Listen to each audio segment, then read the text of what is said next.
Hey, welcome to the final lesson of this course.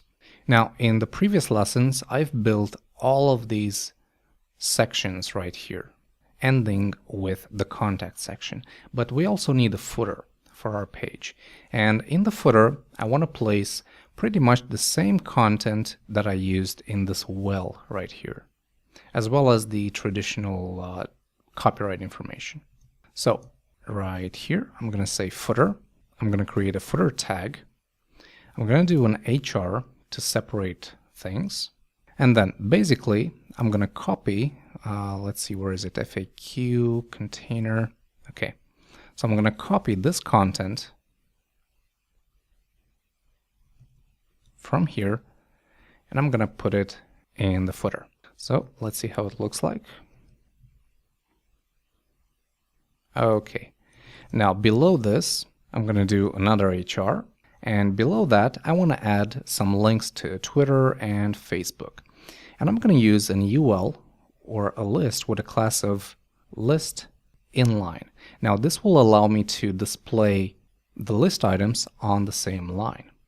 And it will contain a list item times 2 with an anchor tag.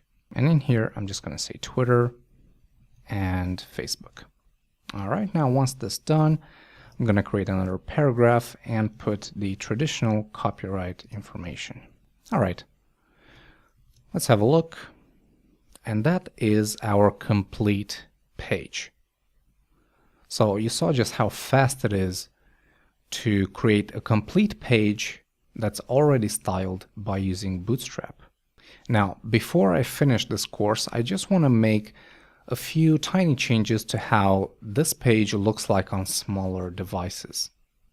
So for that, I'm going to bring up the inspector and I'm going to start resizing to see exactly what happens at different breakpoints. So the first breakpoint is less than 1200 pixels, which is here. And notice my gallery looks good. My testimonials should be on 3 columns because there's enough room here. And what else? The features. Again, they should maintain their appearance just like they did on the higher breakpoint. Same goes for these.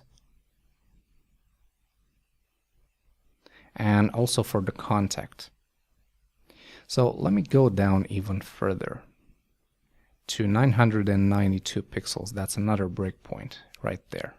See? So right here, there's another change.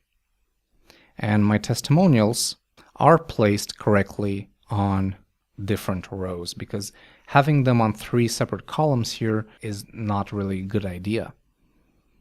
Let's see, features. These could still be organized in 2 columns. Same goes for the smaller features.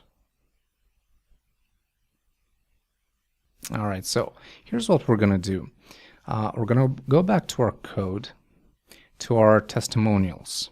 And I'm going to change, instead of LG, I'm going to put MD, which basically means from medium-sized screens upwards, they're going to be organized in columns. Yeah, just like that. And on small devices, which is the breakpoint I'm on right now, they are stacking. Okay, cool. So testimonials, it's all figured out. Even on smaller devices, they look good. Now, the features. The features should maintain their columns even on small devices. So let's go features, call LG. I'm going to replace the LG with SM, which is small. Refresh, and there it is. Now the images are resized. This is where the IMG responsive class kicks in. Okay, and also keep the same column structure on these features. So instead of LG here, I'm going to do SM. Okay, just like that. So now these stay in columns at small device sizes, medium device sizes, which is this, and large. Okay, what else? Gallery looks good. Contact looks good as it should be. Okay, so going down even further, this is the last breakpoint. Notice that the navigation is now a drop down. Let's see, testimonials, features. The features should now be displayed like this.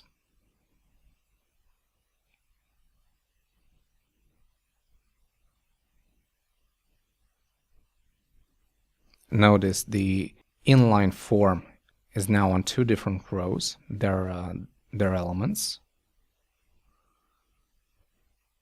Okay. And that's basically it for the responsive part. Now I just realized I forgot something. I said in the beginning I'm going to add Scrollspy to this menu here, so that when I scroll to a specific section, the corresponding menu item will become active. So let's do that real quick. The way to do that is to go to body, because this is what you want to track for scrolling. And you're going to say data spy equals scroll. So what's the event that you want to track? It's the scroll. And then what's the navigation that you want to target for the Scrollspy event? And that's going to be data target equals main navbar. It's this one right here. So now if I refresh and I scroll to a specific section, these links will lit up. Gallery, FAQ, and contact. So if you click on them, it's going to go to the correct sections. And that's it basically. Now, as I said, using Bootstrap to build this page is really awesome, but you got to take it one step further from here. You can experiment with different fonts, different colors. You can tweak different styles to your liking, because Bootstrap basically offers you the skeleton to build on. Okay, that was the last lesson. Thank you for watching.